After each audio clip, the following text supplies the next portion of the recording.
Edward Wang here today. Edward has done lots of really interesting work that I'm sure he'll tell you about at the intersection of human-computer interaction, sensing, wearables, and medicine. And basically, so he's received paper awards at UBComp 2016 and 2018, as well as an honorable mention at CHI 2018. He's recipient of the NSF Graduate Fellowship, the ARCS Fellowship, a bunch of other fellowships and awards. He's currently a PhD candidate at the University of Washington, home of Amazon, and he's done field work in the actual Amazon in Peru with his medical devices. So let's all welcome Ed. Okay, well, what an intro. Thanks, Blase, and thank you all for having me. I'm really excited to be here today to be able to share with you, kind of my work and my vision on how mobile computing will be able to usher in the next generation of, medical devices and care, for the masses and out of the clinic. All right, so today, I'm just going to start off with, modern medical capabilities are actually really impressive. Right? We can capture a diverse range of biomarkers through just a vial of blood, through high-end imaging techniques, and obtain a whole measurements of continuous vital signs in the ICU. Right? And from an engineering and data science standpoint, hospital visits provide us data for medical insights. Okay? So here I represent this data in terms of information entropy.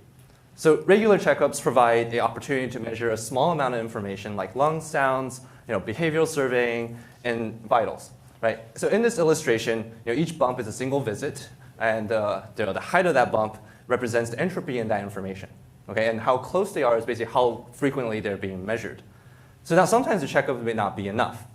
And so a doctor might request an X-ray and maybe blood work, and these data sources contain higher information content, but are measured less frequently.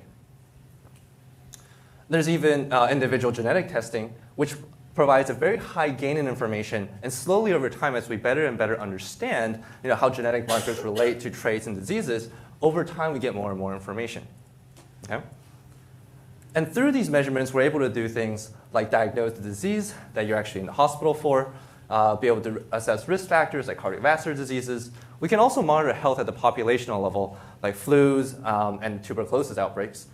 And as we continue to collect data, we're also working towards better and better modeling of the humans and diseases to be able to do these things better. Okay? And however, our ability to gather information to provide the best healthcare, I contend, is incomplete. I believe that so the current systems and capabilities are for the most part confined within clinical settings, leaving large gaps in a big variety of scenarios, like in rural and remote places, at home for chronic care scenarios, and emergency situations. By virtue of that, you have no idea where that's going to happen. Right? So how we can think about this in terms of information, again, is in gaps in two dimensions. First, temporally. So this might look like a pretty good collection of information for an individual. However, this represents about 50 to 60 years time frame. Okay? And so years between checkups, even longer between lab testings. So what we actually have is when we zoom into, say, 5-year time frame, there's a large gaps in time where we have no good way of measuring a person. You might be able to interpolate, you might be able to even extrapolate based on human models and disease progression modeling, but you really have no good way of measuring that until they come back into the hospital, and at that point it might be too late. On the other side is this notion of a spatial gap. Because it's so expensive to provide rich capabilities to have doctors, labs, and machinery, we rely on hospitals.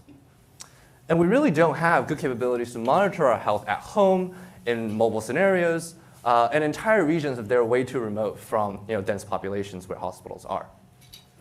So the core of today's talk is about how can we fill this information gap. So on one side, technology experts are very good at creating devices and sensors at low cost and getting into a lot of people's hands, but often don't know what are the meaningful solutions towards making real healthcare impact.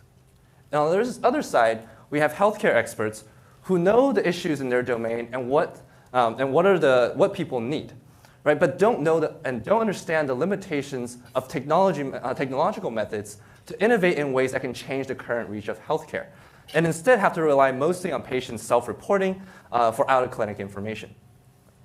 So to develop solutions that will start to fill this gap in information, we need to work at the intersection of knowing technological methods of electrical engineering, computer science, and biomedical engineering, while also knowing human-centered design methods to identify the limitations and opportunities of technology. And just as important is a clear big-picture understanding of healthcare problems and clinical practice needs. And as a researcher, I work at the intersection of all of them. So we're faced with some major challenges and ultimately themes that underpin the basis of my research. Okay, so first is we have to capture clinically meaningful information that are medically useful, and this is most often drawn from clinical collaborations. However, and this is a really important point, is that healthcare experts don't know the limits of technology. And so sometimes we actively have to introduce new technological solutions to clinicians and show them what might actually be possible. Right? Even some of the things I'll show you today, the doctors actually didn't think was necessarily possible or necessarily useful for that matter until we built them and showed them the data. The way we build these technologies have to be deployable and scalable as a central criteria, but at the same time, the accuracy of these systems have to be usable. And what that really means is that depending on the context that technology and the situation that technology is designed for, the accuracy demand might change. So at the end of the day, it's really a balancing act of these three factors that ultimately make this so challenging. And so, kind of going back to that whole information, concept, what we're trying to do is I'm really interested in finding easier ways and cheaper ways to get at some of the metrics I've talked about before, but also introducing access to new data streams like continuous vital monitoring and richer activity monitoring to provide wider diversity of information that we actually have access to. So my research focuses on using mobile computing to develop a new class of medical devices to fill the temporal and spatial gap in our health information. And in my work, I focus on developing novel end-to-end solutions that aims to capture these out-of-clinic gaps. And to do that, I create both hardware and software systems. I've conducted large-scale clinical studies and natural living studies, collaborated with health organizations internationally, Amazon, as he said, and really worked towards solutions that are viable for regulation and commercialization. So throughout my PhD, I've explored solutions to address both of these kind of concepts. In the domain of spatial coverage, my work focuses on finding low-cost and scalable solutions to measure a wide variety of biomarkers, including blood, cardiovascular, and eye health. On the other end, I've also explored solutions that passively and continuously capture activity, vitals, and critical care situations like wound monitoring. And today I'm going to talk about both parts of the work, so that's why I'm kind of talking really fast. I have a lot to get through. So I'm just going to get started here. First, I'm going to talk about approaching better spatial coverage. Okay. So I'm really interested in the question of how do we get a wide variety of clinical measures everywhere without actually putting a clinic everywhere. So today we try to set up temporary clinics in remote places or say in disaster zones. And the problem is that it's very costly and difficult to do that. And what we really need is to find cheaper and more scalable ways utilizing the infrastructure we already have to get these resources widespread. So I bet you that this worker, while putting up a temporary clinic, the clinic in a can, I love this picture, he was probably carrying a smartphone in his pocket. So we're in this incredible era of growing technological ubiquity. Right? Mobile computing ownership is growing at incredible rates, with close to half the world's population owning some form of mobile computer. And I'm guessing a way higher percentage of the world live within just a few minutes of one. What that really means for me as someone interested in building more access to medical care is there's a large-scale spreading of sensor infrastructure that we can take advantage of.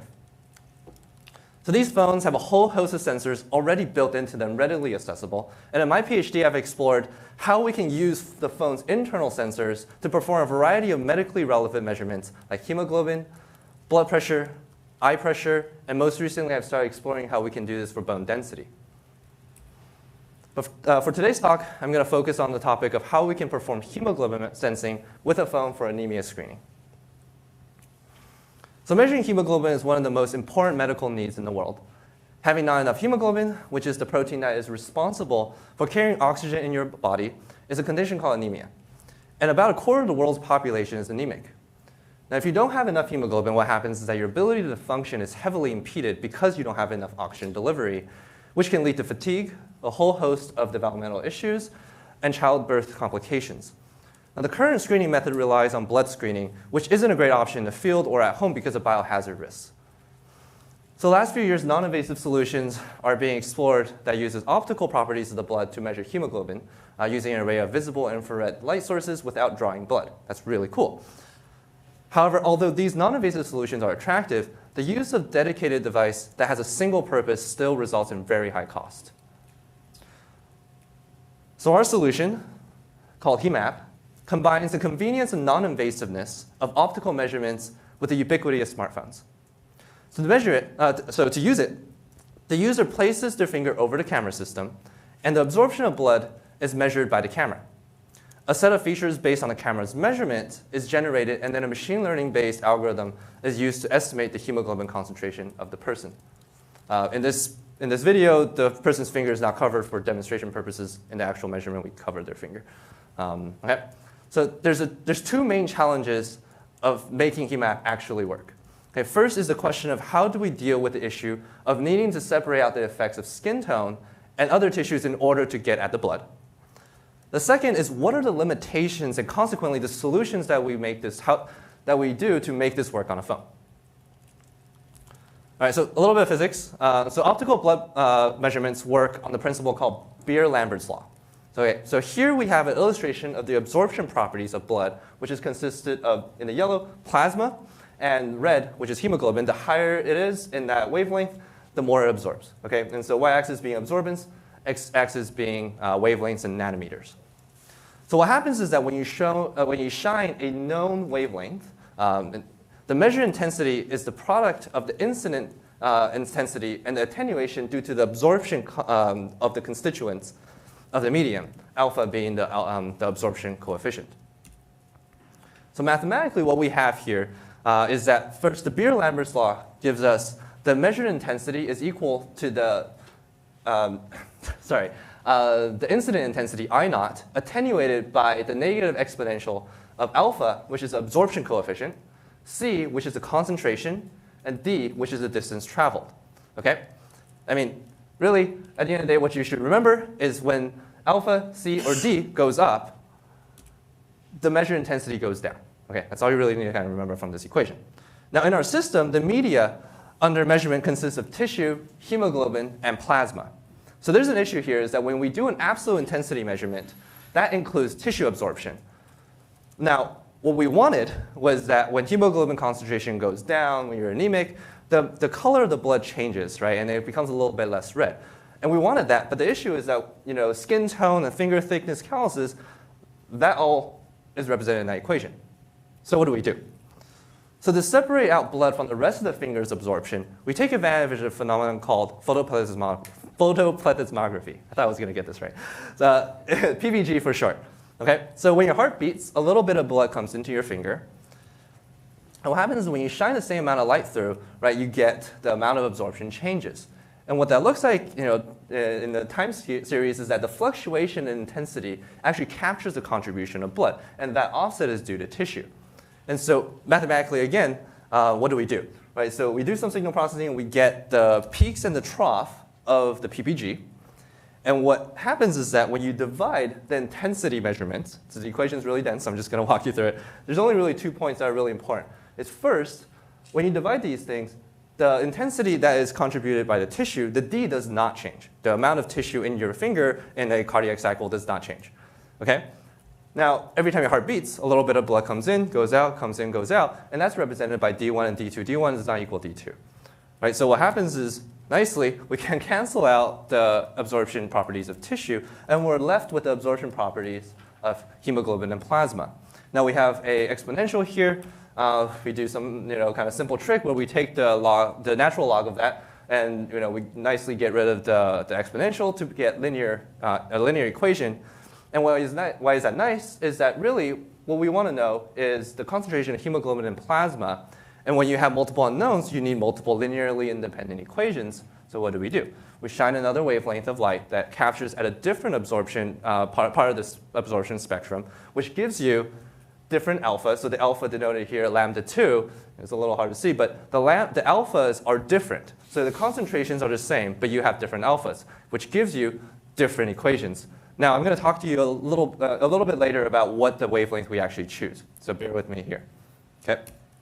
So that's the kind of the physical intuition. So how do we build this? So our system implements this using Android Camera 2 API, which allows individual gain control.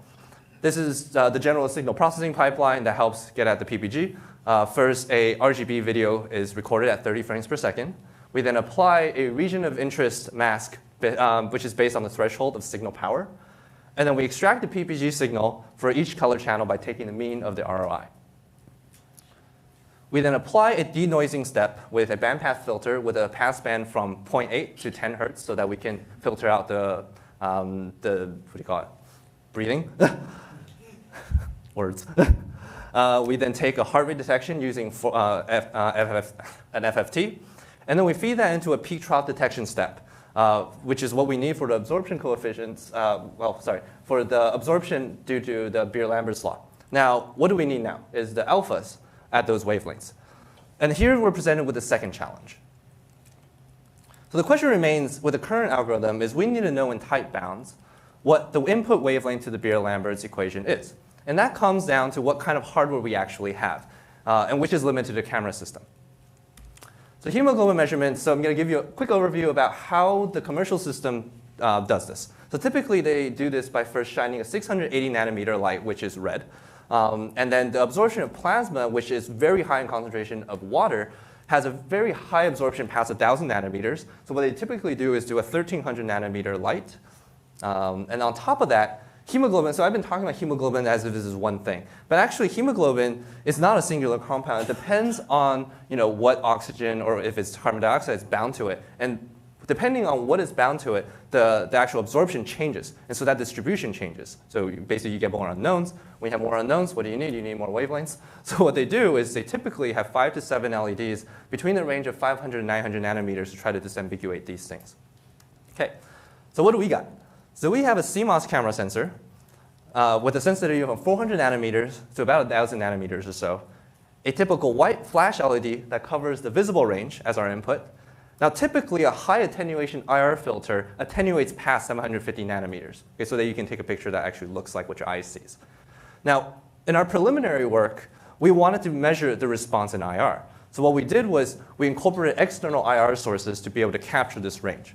So, but in our recent endeavors, what we've been trying to do with, I'm going to call this V2, is that we actually use only the white LED. I'll kind of get there in steps. Okay, so that's our sensing range. The first problem is 1,300 nanometers is completely out of range. Can't capture that. No matter how you blast it, CMOS does not have that response. Okay, to deal with that, and this is one of the most important parts of the work, is we take advantage of the property of blood, which has a really high blue absorption due to the bilirubin in your blood, which is actually a pretty good proxy for blood volume. So we take advantage of that. However, and one thing that's cool is that this absorption actually also really aligns well with the narrow band that we have for the blue LED. So it's white LED. Why did I say blue LED? So white LEDs are constructed with a blue LED with a yellow phosphorus coating. When you shine through with a blue light, that yellow phosphorus coating also emits yellow. Now, the property of the blue light is very narrow band, which is great, right? Because technically you can pull the absorption coefficient off the table. But the problem is that the yellow emission is actually really broad band. So that means that we can't just pull the absorption coefficient off of a table. So due to that wavelength limitation, we make an approximation. I promised that hemoglobin is not just one singular compound, but because we don't have the access to all these narrowband signals, what we do is we make an approximation that hemoglobin as a single compound rather than a mixture of oxygenated and deoxygenated blood. And in some of the results later on, I'm going to show you some of the consequences of that assumption. Okay? And another big challenge to the system is that I've been talking about a fairly simple representation of optical absorption based on transmission through a relatively homogeneous medium. The reality is we actually have a reflection model through a non-homogeneous medium. So in this case, the photon actually acts much more like random walks in your finger. So with all of that, we actually can't quite use the Beer-Lambert's law as it is. And instead, we rely on a data-driven approach to see if we can learn some of this nonlinear transformation. So that was a little dense, so I'm going to give you a quick summary of what are all the different things on this slide. So first, we use the blue absorption of bilirubin as a proxy of blood volume, because 1,300 nanometers is out of range. We approximate hemoglobin as a single compound, because we don't have enough narrowband sources to disambiguate it. Finally, the actual reflection model is not well represented by Beer-Lambert's law, so we take a data-driven approach. Okay, so what that essentially looks like is we still rely on the features that do drop out of the original Beer-Lambert's formulation. And we train a regression model, in our case a support vector machine regressor, with a Gaussian kernel to ultimately perform the hemoglobin estimation. So this is a data-driven approach, so we had to collect data. So as mentioned before, the V1 feasibility work included multiple IR sources. We included a combination of reflective IR from one that's 880 nanometers, one that's 970 nanometers. We also incorporated an incandescent light bulb as a transmissive source because we want to test that as well. For V2, we use only the phone's white LED. Okay. So we collected ground truth blood samples for each participant, and we also included a non-invasive hemoglobinometer called the Massimo Pronto 7 to test how we compare to an FDA-approved device. So the data set was captured from 3 sites, first in the general population on campus, and then in UW Medicine and Seattle Children's Hospital, we got an anemic patient population base. So anemia is typically around 11.5 grams per deciliter. We captured from 8 to about 16 grams per deciliter. And so one thing I kind of want to just kind of tell you about is that UW CSC is actually not that well connected to the medical center. And so I actually had to cold call the head of hematology to convince her that this is not a bad idea. We're not crazy. Can we come and get some data? And we had to figure out some of the logistics. It's kind of one of the first works in computer science from UW to actually go into the hospital. I had to get trained. I got my own clinical badge and actually went and collected this data. So this is kind of one of our early works, and we've inspired more and more from our department as well. So it's kind of cool. I'm really happy. So a quick summary before we show I show you some numbers is that to perform the analysis, we used leave one patient out validation, and then analyzed the regression correlation, the classification of anemia using that estimate, and also the effects of oxygenation, like I promised. So looking at our regression results in terms of correlation, the Heme App in blue had an R value of 0.82 with a root mean square error of 1.26 grams per deciliter. Now compared to the Massimo Pronto, which is the FDA-approved device I told you about earlier, within the limits of our preliminary study, we did perform quite comparably. When we look at the Bland-Altman plot, which looks at the difference of 2 observed variables, in this case the estimate and the ground truth, what we're, kind of intuitively what we're looking for is if there's any massive skewing. If there's a massive skewing, what's happening is like basically you're guessing the mean.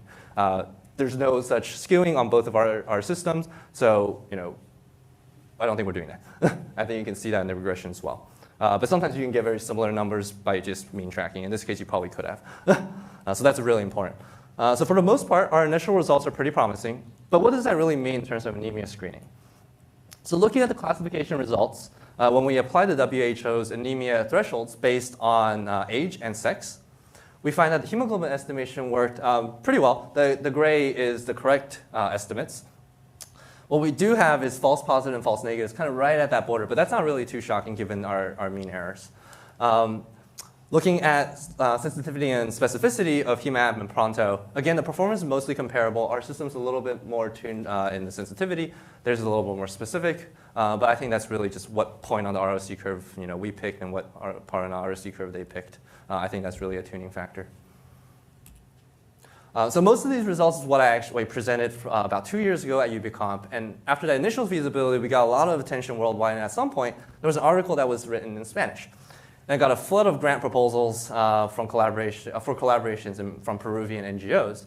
So Peru has a really big anemia problem, with about 50 to 60% of their kids under 5 being anemic. That's crazy, by the way. It's very big. So to pursue this endeavor, I really wanted to do this, but like I said, V1 had IR lights and all of that. It's not really an app, despite what they wrote here. It's not just an app. And so what I wanted to do was I wanted to iterate and actually design the app and algorithm based on what we learned in V1 and all the nuances of that. And we actually use only the white flash so that it's truly just an app. So here's the results of that. The green is V2. Our error remained similar at around 1.27 or so, but due to some logistics, it was actually really hard to go back out for a full clinical study. So we only did a general population study here, which resulted in a diminished kind of range that we could actually study, and also a diminished R value. We did also see some more outliers, but overall, we were pretty convinced that we wanted to take this out into the field so that we don't miss that opportunity. But before we did that, we tested in a small study the effects of oxygenation to study the consequence of that approximation I told you about, which is approximating hemoglobin as a single compound. So in this study, we worked with a clinical lab in Colorado to perform a study called Desaturation Test, where the subject breathed in varying levels of oxygen and nitrogen, and then their blood oxygenation changed dramatically from about upper 90s all the way down to 60s, and then we brought them back up. Super not comfortable, I see the face. Yes. So here's a plot showing how much our estimate deviated from the baseline. And so not too shockingly, because our features are, because I said we couldn't try to disambiguate these because our features do have some confounds. Not too shocking, when you have very big deviations in oxygenation, we do see some deviations. Now, I want to draw your attention, though, to the range of about 100 to 95%. So that's what I would call typical oxygenation states. And I would say that's pretty aggressive. I would say anyone in this room right now is probably between 100 to 97% or so. And 95%, maybe you're up in highlands of Peru or in Mile High in Colorado, you might get down to 95%. But naturally, you're probably not going to be below that. So when we look at that, the mean deviation is actually about 5%. And I think that's pretty doable. So with that, last summer I teamed up with 3 NGOs and performed a few rounds of data collection in various slum communities in Lima and also villages in the Amazon. So this was a really wild experience. And I don't quite have all the time to tell you all the stories. So if you want to learn more about it, ask me about it afterwards. But here's the distilled version. So to have kids hold their finger on the camera is pretty challenging. But that's even when they're calm, right? When they're scared, they go like this. And it's not unreasonable because every time they come to this gymnasium, they do prick them. And it hurts. It hurts. So of course they're scared, right? But if they're like that, we can't get data. Right, so on the spot, we had to try different things. Like, we tried to calm them down. I had to bust up some of my Spanish and say, no, it doesn't hurt. That helped. But one thing that was quite fascinating was that when we had the kids sit in their own chair, all of a sudden they were way more calm. And this was interesting, and we kind of started observing this over a few days, and we realized that mothers were really good at holding their kids down, grabbing their hand, and handing it over to the community health workers. And what community health workers usually do is then grab that hand and then stab it, right, to get some blood out. And then they flail around. And then blood comes out, and then then they get the blood out. Well, we literally want the opposite. We don't want them to. We're not going to hurt them. We just need them to sit down, stay still, put their hand on the phone, watch some cartoons for 30 seconds, and then we'll let them go. And so it's interesting because we also worked with kids when we were in Seattle, but that cultural context wasn't there. And that cultural context really changed the way we have to actually think about the usability of these things. And we wouldn't have found this out until we actually brought it out there. We also found that finger placement is not super intuitive for community health workers. And so this really wasn't an issue when I was running it because I knew exactly where to put these things. And so we devised a low-fidelity solution that holds the finger down using just a black glasses cloth and then some arts and craft. I took some knife out, and then we cut some slots in, and then we just weave this thing in there. So before, we just covered it with a cloth.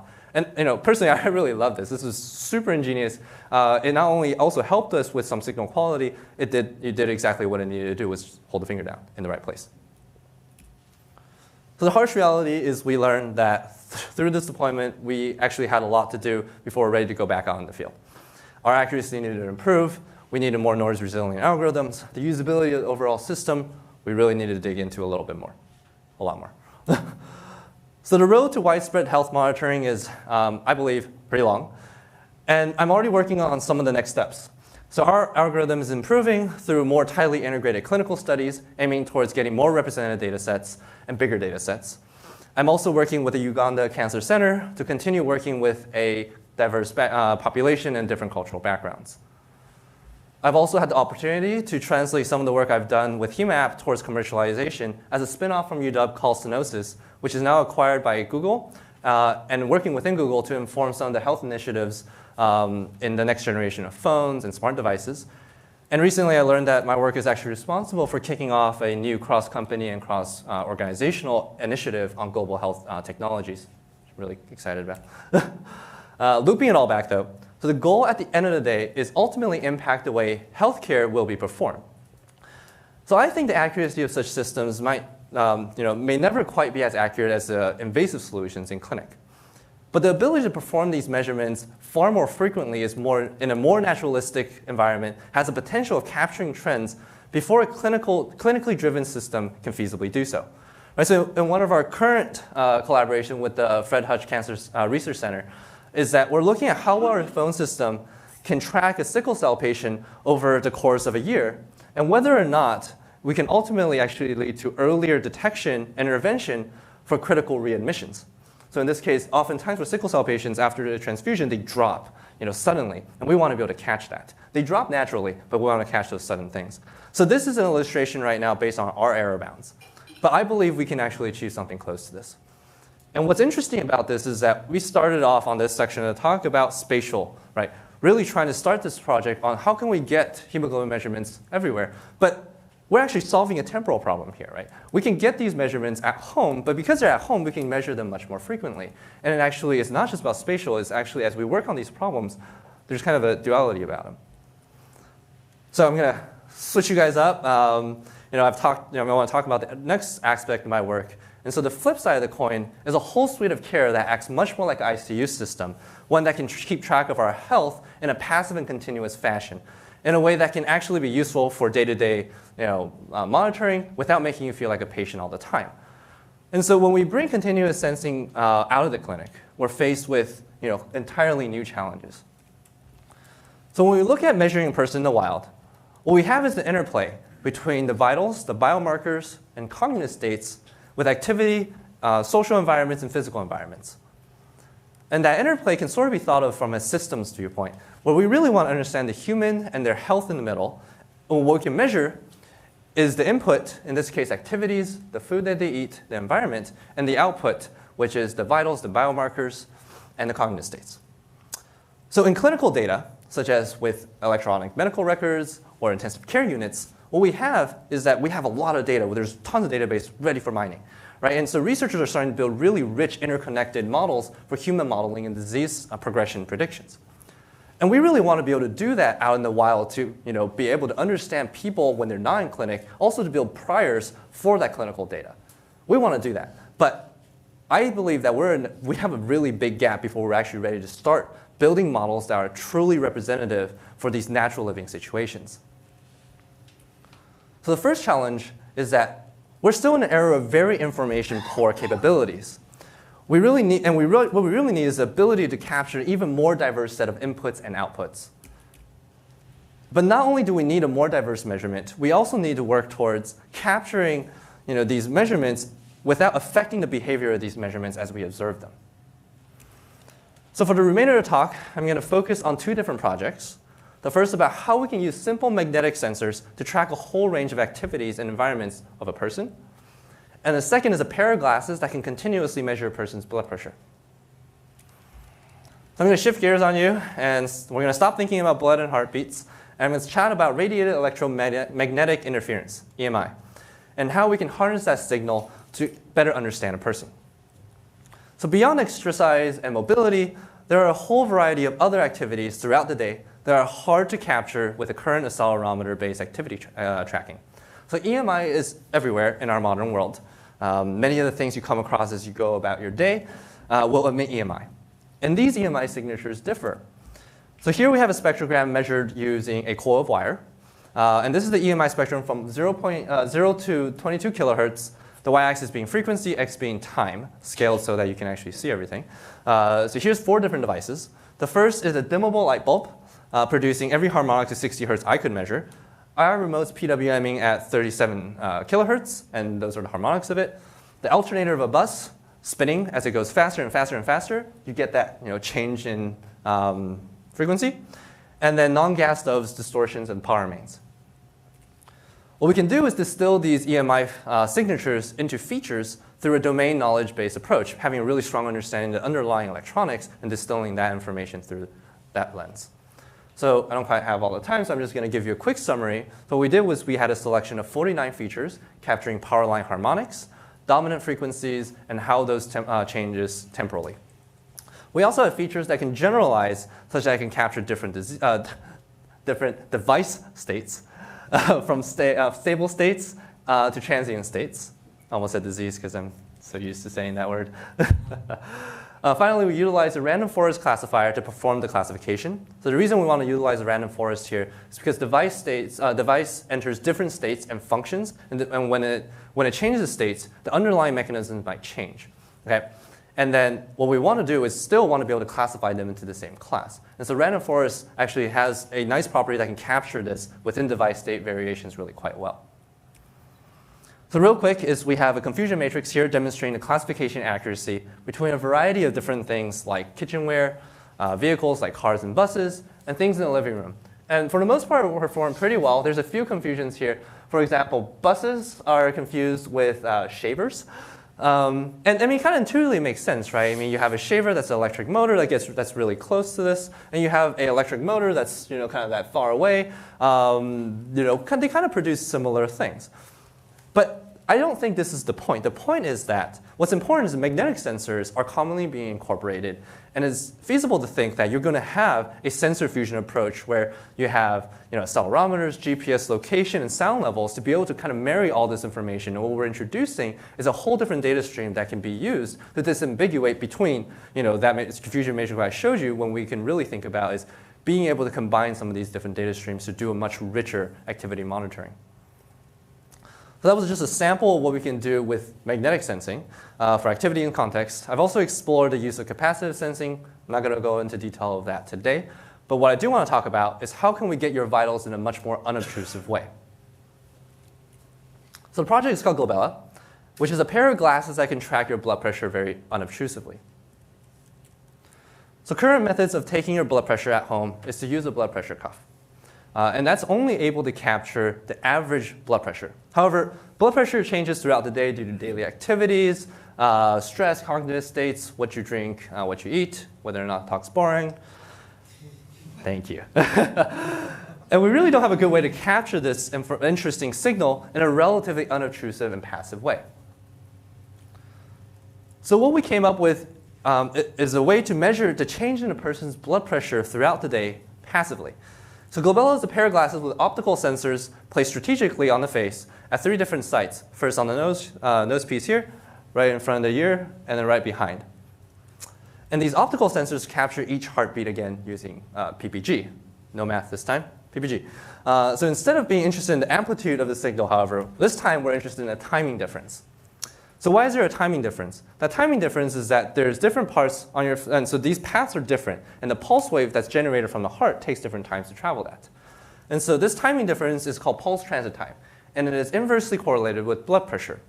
The reason it is inversely correlated with blood pressure is because you kind of think of it as a pipe, and this pipe is elastic, and at higher blood pressure you inflate that pipe. And when you inflate that pipe, the stiffness of the wall gets, stiffer. And so when you propagate a wave on that, the stiffer the wall, the faster it propagates. So the higher the blood pressure, stiffer the wall, faster it propagates, the shorter that time. That's inversely correlated. So here's an example showing the time difference between the PPG signals at the different measurements as a person changes the posture from sitting to suddenly standing. So this is actual data. So this particular person has postural hypotension, where their blood pressure drops suddenly and then slowly recovers to baseline. So inversely correlated, and so it goes up for a pulse transit time. So something like this you can't measure with a cuff, right? A cuff at best, the best one I've ever used, can measure maybe in 30 seconds to take a measurement.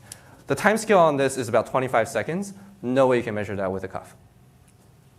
So I didn't invent the idea of PTT. So PTT as a proxy for blood pressure measurement is a very big research space in the bioelectrical engineering community, ranging from watch solutions to phone solutions to weight scales.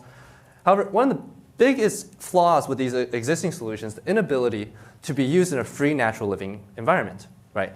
You have to stop what you're doing, put your hand over the watch, put it on the heart, stand on the scale to make these measurements. You change your behavior.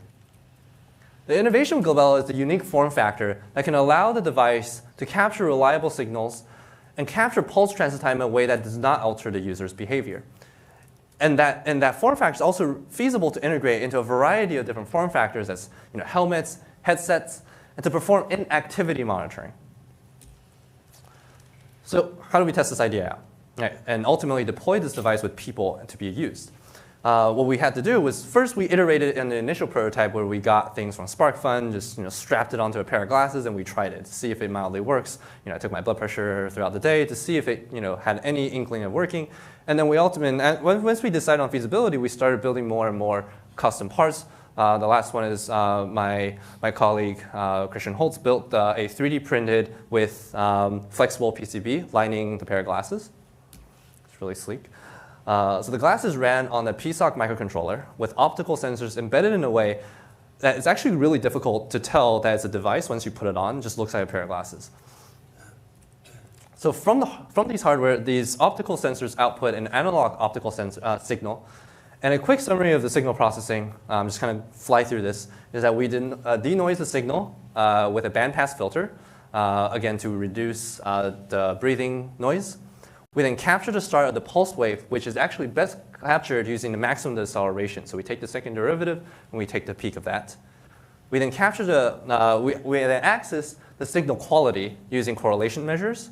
And then finally, if the signal is good enough, we use the maximum acceleration points to calculate pulse transit time. And then to test the system, what we did was we did a free living validation. So we fit each participant with a pair of glasses, and then they just went about their day. Okay, and then periodically, we remind them to measure their blood pressure. So why do we do that? So in total, we completed the study with 4 participants of different blood pressure ranges, each wearing the device for 5 days.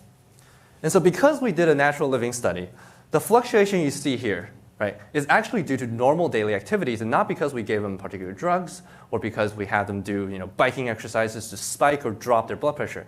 What it is actual normal daily fluctuations. And that's really powerful because we wanted to be able to observe that.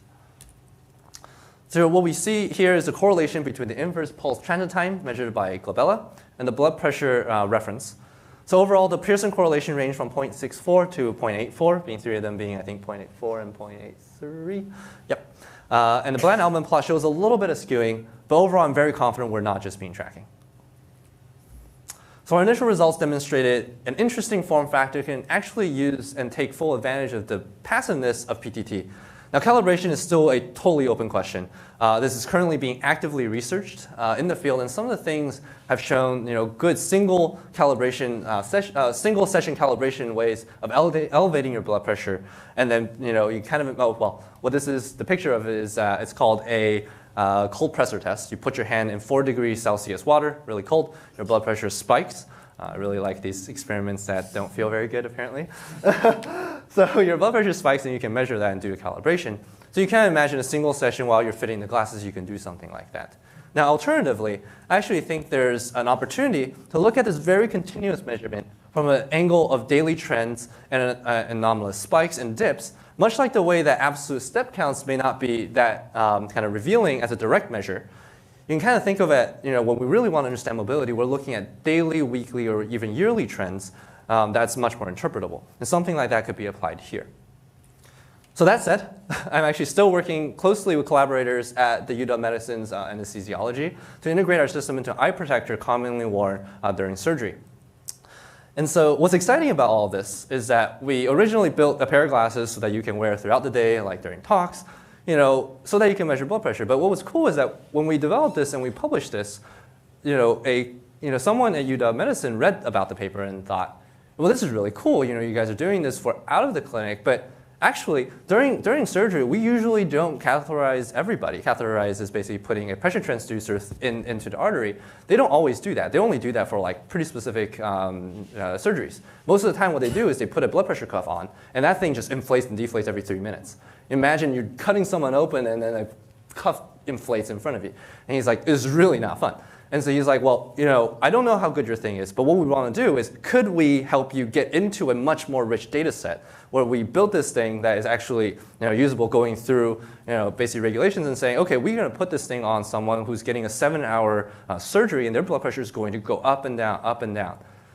Could you use that data, right? After 7 hours, you get about 70,000 data points. We collect about 30, 40 people. You got a lot of data. Could you do a better calibration job? And what's cool is there's really a symbiotic relationship, right? We do these things trying to get them out of the clinic, but actually there's opportunities to be done also in the clinic. That's really cool. Okay, so today I've focused a lot on the various end-to-end sensing solutions towards filling that information gap and give you a whirlwind tour of what I've done. But the research I've been doing is really building building blocks towards this vision. New ways to capture data, new ways to analyze them, also coming up with new validation methods. And the challenges we face towards ushering this new paradigm of healthcare is one that's really diverse, and it's not just a sensing endeavor.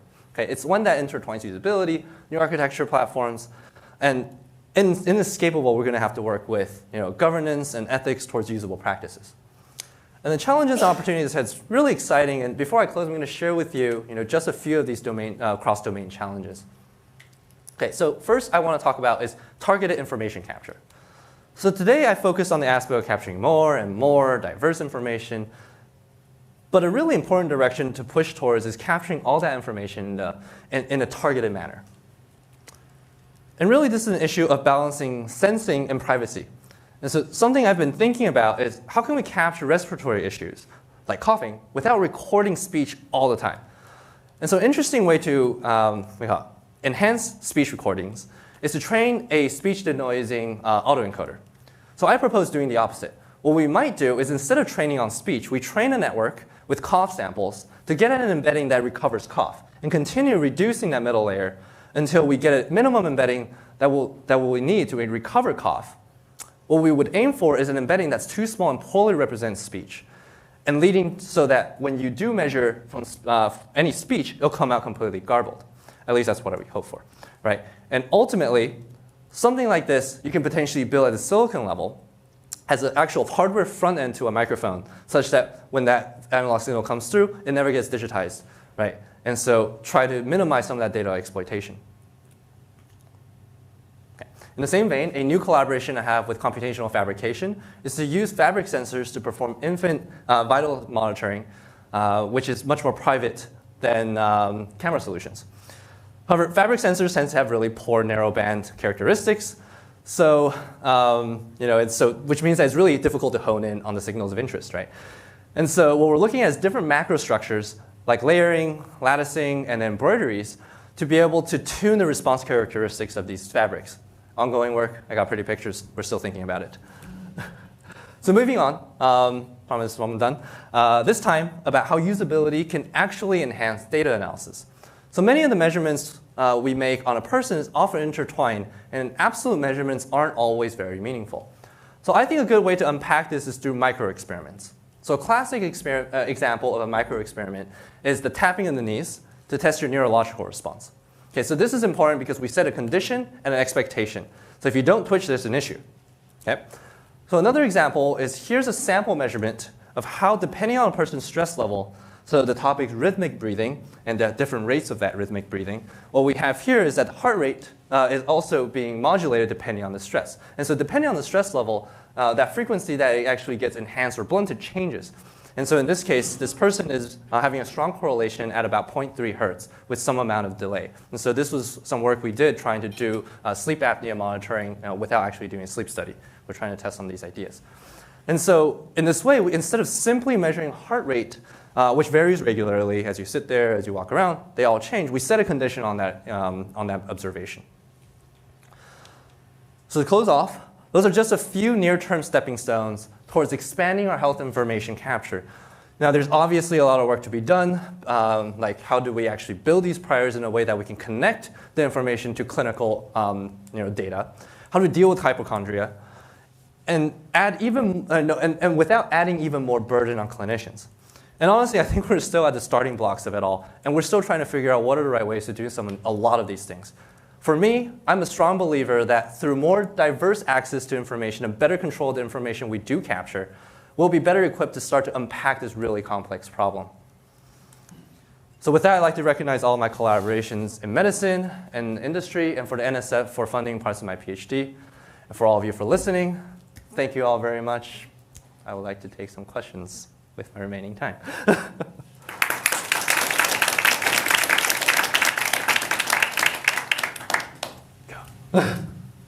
Great talk. So I really like the idea of out of clinic kind of testing, but in these type of scenario, the environmental factor seems to become a dominant kind of obstacle, if I can say that, like a moisture, lighting, all these things. Do you have to develop like additional sensing mechanism to detect these environmental conditions, and how would that add to the cost of the overall system? I don't know whether you have thought something. Yeah, so I think that's a way. One way to think about it is yes, but I think these sensors, in some ways, first thing is that we want to determine what are all the different things, right? And so I think what we want to do first is to actually, yes, we should put these sensors on there to capture the different, diverse information. I think at some point we'll be able to understand what are the really important things we want to capture. Some of these things we might be able to abstract out. Some of these things we might be able to capture from, like meteorological data.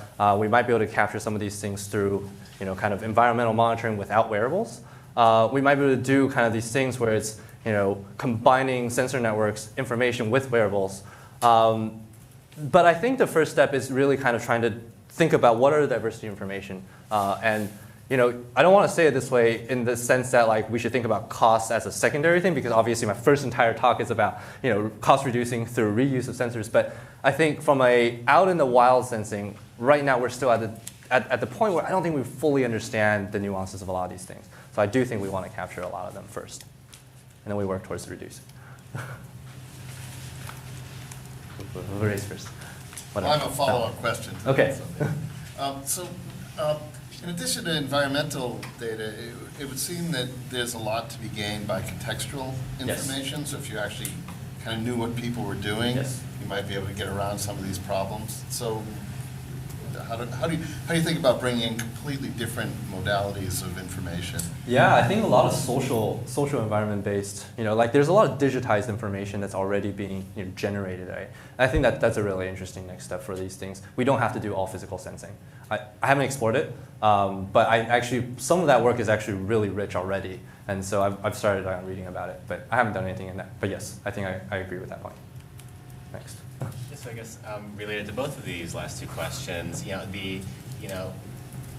could, on different types of errors, you know, on the one hand you could think of errors as kind of like random noise. Mm-hmm. On the other hand, it's like systematic biases. Yeah. So you have like, you know, when you're doing the errors with the blood testing, yeah, you know, is it systematic biases based on the person or the context or the humidity in the room or, yeah, you know, the model of camera or smartphone, or yeah, just kind of, can you unpack for us what these errors include? Yeah, so I think human error is one that, depending on the sensing modality, we may not have as much of an issue. For the Heme App work, I think our environmental, and so some of these things can be better solved with some usability work, right? Like, you know, if you don't cover this and you try to do measurements, you will get a systematic bias, and probably because of the, you know, ambient light. If you let all that ambient light come through, you'll probably get a systematic bias. But I think that's more of a usability problem. That, you know, how do we detect some of these things? Could we shut the light off and still see if there's light coming through? Some of those things we might be able to deal with, but that's a potential source, right? When you don't do the measurement, when your finger actually covers it, then ambient light is even bigger, right? You try to take a picture of your hand and try to get a measurement of those things. You know, we're starting to think about, like, you know, what are ways we can do ambient environment characterizations, and then do that measurement and on top of that. So that's one. I think there's probably a lot to be said about having models that generalize and having models that personalize.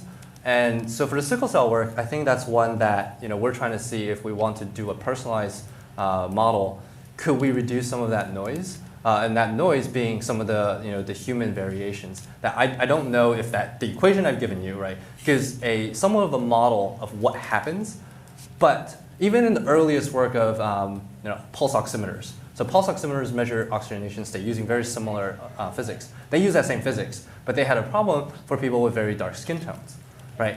And you know, that part of it is that they were really trying to, you know, they had to unpack this. It took about 10 years to figure out, you know, what were some of the issues. And, you know, it turned out was that, you know, for darker skin tones, even though the math works out, the actual hardware doesn't punch through hard enough, right? So they had to retune some of these things. I haven't thought through exactly these nuances, but that exists as well. So there's more of a demographic. You know, you have to somewhat, you know, and I think a data-driven approach might actually solve some of these problems better, because we're trying to capture a much more diverse, you know, kind of population space and actually train our model based on that. We don't use any of that demographic information in our model, but we try to diversify our actual data through a more expanded data collection. I don't know if that truly answered the question. So I like the title of your talk too. It's catchy, but I'm wondering why 1 billion, right? So what happens? What about the next 10 billion medical devices? So yes. I mean, those glasses. We're not the most stylish people around here, but I'm not sure we would wear those glasses. Carrying a phone around is something that seems like eventually it's going to go away, and probably not in the far future. So what's the next? What happens after this? What's the next generation after this? So I'm going to dial that back just a little bit and say, so what's interesting is that all the work we've done, especially with the phone work, it's not really about the phone. It's actually really about sensor reuse. And what we've seen is that as we've done a lot of these phone work, I presented to you about, kind of, the vision and kind of the, the nuances of the sensing, but we should also learn a lot about limitation of phones for this purpose, right? One thing that I really wanted was that the IR, so the IR time of flight LED is used, basically to detect the distance. And that IR LED so happens to be a really nice, it was like 880 nanometers. I wanted that LED. Problem is that they designed it correctly so that the angle that it goes does not hit the camera. Well, I would have preferred it did, because then I could have used that, right? But the hardware is absolutely the right frequency, and it's not, clearly mass produced. And so I think, one potential way, and so on the other side of this is that, Qualcomm about 3 years ago was doing this X Prize challenge for tricorders. For those that don't know, tricorder is the scanning medical device that is in Star Trek. And the kind of premise of that is you have this one device that can do everything, right? And it can measure everything about you. And that's many people have tried to compare our phone work to the tricorder. Now, everyone who entered that challenge built very specific devices that try to basically replicate the way people design medical devices. Now, the entire vision of that tricorder also is to try to make it in a way that everyone can have one. Now, the problem is that when they make it that way, it's going to cost a lot. The same slide that says single purpose, it's fine, 13 purpose, but it's still very expensive to do that because every one of the sensors and even the packaging is going to be custom.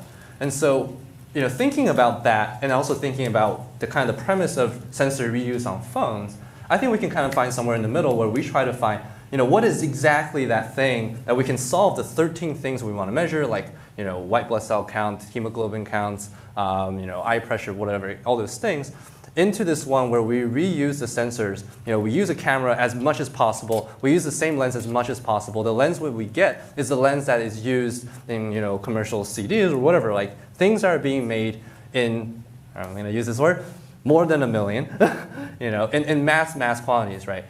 You think about it, you design this one device and you say, we're going to make 1 million of these. So what?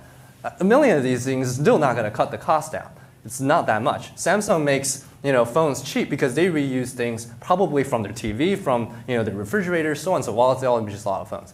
But the quantity at which they make these things is way higher. And so if you start to think about it, this is actually a really interesting design opportunity where we could try to make this one device that reuses literally everything, even the packaging. Right? The eye cup that you might want to put on your eyes could just be the DSLR camera eye cup that they use, which is perfectly designed to block out light, have a lens that goes into the optics. You just reverse that lens and then put the camera in front, and all of a sudden, all these things are pretty much designed for you already. We can repurpose that, and I think there's all opportunities there.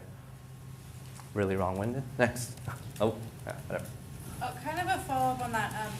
How well does this accommodate multiple devices? So like a flash and a camera might be farther apart. Right. Like on newer phones, there could be 4 cameras and the flash might be in the far end. Right.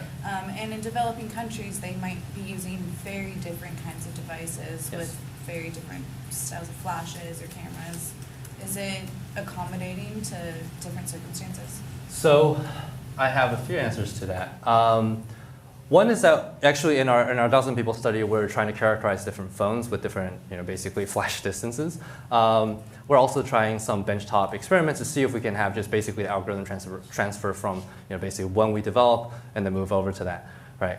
So we've tried a bunch of these things, and most of the algorithms transfer fairly well as long as you have the characteristics. The issue is, right, you have to bring all these things, and you kind of have to, like, every phone you have to test, and it totally breaks this billion medical device thing. Now, there's 2 directions of this. And one is actually, it's actually a lot about regulation. And so we've worked with the FDA for a while now and tried to figure out this thing, and they had to actually give us a new name and said, software as a medical device. They only dealt with hardware, they've only dealt with things, artifacts, and they were like, what is this software thing? And they were super confused, right? And so we had to kind of start redefining these things. At first, they said basically every phone had to go through the same, mass data collection. Any model you want to actually have it as a, FDA approval, you have to go through that.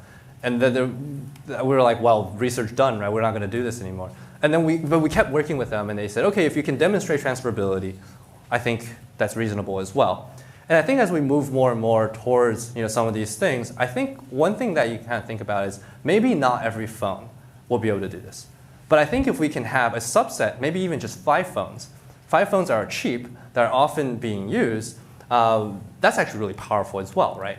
5 phones that can act like medical devices to do things like hemoglobin measurements, that's pretty powerful. And so what's interesting here is that some of the next steps that we have through the collaborations we have in industry is actually they're thinking about creating custom OS, custom kernels for basically global health outreach. So this is kind of the thing I touched on, which is the cross-organization initiative. Can't name anyone. But they're actually thinking, there's one phone and that they're going to disseminate widely. And that one phone will be designed in a way that can accommodate a bunch of the things that we have brought up. So through my PhD, I've kernel hacked to try to do some of these things. They're like, don't do that. Not good for security. We're not going to let that happen anyways. But we can do that for you in a way that is actually good. And so that one phone that they're giving out for free could become the vessel for a lot of these things. So transferability, I think, is solvable. I think it will probably not be on every phone. Let me try to ask a question that maybe it's not a question, maybe it's just a discussion thing between us, but it's similar to what Mike was asking. I think there's a really interesting tension, and I wanted to hear your thoughts on that, which is either reusing existing sensors on one side, and then you have, EMI detector and all that. You could probably have, I'm sure you'd have data on that, how to use the magnetometer inside the phone to do the EMI detection, etc. So how do you marry these two approaches? Are you trying to say, I'm going to help Google make the ultimate phone that captures everything, or are you trying to say, why is the flash thing not it's just an LED, so it costs 5 cents. It's not a USB thing that I connect to any phone, and then any phone has a very high resolution flash with any color, etc. Yeah. So where do we draw the line between these two? I don't think we do. I think it's going to be an ecosystem depending on. I think what we're exploring is it's not one device that's going to rule them all, or I think it's going to be an ecosystem, right? I think I only talked about wearables and mobile phones, but I think it's going to be an ecosystem of things like devices are going to be surrounding us. So I think the Alexa type Google type things. I think that's going to continue to grow. And I think those are also sensor pods that are going to add to this ecosystem, right? So if I came about 2 years later, I would have added that to it, right? And I don't think it's going to be one thing. I think it's going to be interplay depending on the use case, right? Some use cases are just not meant for this, right? If you want to do continuous measurements, I think the best way to do it is actually not just.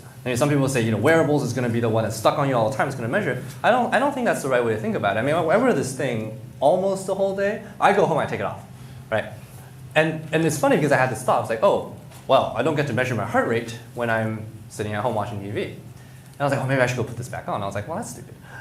It'll be really cool is that when I'm at home, now I'm in an environment that I control, and that environment could also be sensing my heart rate, without this thing. But what I'm about, this is the better form factor, right? I don't actually want your little wireless thing tracking my heart rate so that I can access that data later. I'd rather have my own device to do this, right? And so I think it's going to be an interplay. Now, from whether or not we're going to have a plug-in or whatever, I think it's going to depend on trying a lot of things. I'm a fan of trying things. If you haven't noticed, I like to build it, try it, and see if it actually looks like anything. Yeah. Anyone on this side of the room? No one's asked on this side of the room. Or am I dismissed? All right, so I guess we can probably end here. Let's thank Edward one more time.